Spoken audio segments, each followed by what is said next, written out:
इस भाई ने पोस्ट डाला है कि 2025 के बिहार इलेक्शन में आरजेडी को सबसे ज्यादा वोट्स मिले हैं as compare to JDU and BJP, लेकिन बीजेपी जेडीयू से कम सीट आरजेडी को आया है। तो इसके पीछे का रीजन इलेक्शन कमीशन नहीं है, इसके पीछे का रीजन मैथ है।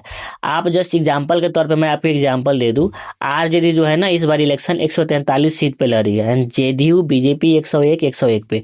तो आप जस्ट मान लो कि पर सीट्स पे 50,000 वोट पड़े होंगे तीनों का, पर सीट्स पे 50,000 वोट पड़े होंगे। तो 143 में अगर आप 50,000 से मल्टीप्लाई करते हैं तो अराउंड 70 से 75 लाख वोट मिलते हैं आरजेडी को 143 के हिसाब से।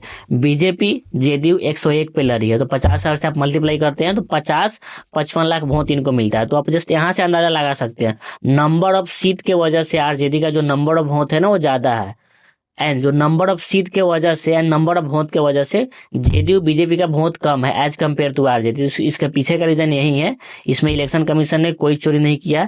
आरजेडी जो थी बहुत ज्यादा सीटों पे चुनाव लड़ी थी एंड बीजेपी जो थी बहुत कम सीटों पे चुनाव लड़ी थी। तो वोट तो आपका उतना ही रहेगा ना, लेकिन नंबर ऑफ सीट आपका कम था तो आपको वोट कम आया, आपका नंबर ऑफ सीट ज्यादा था इसलिए आपको वोट ज्यादा आया। तो इसमें कोई कंफ्यूजन नहीं है।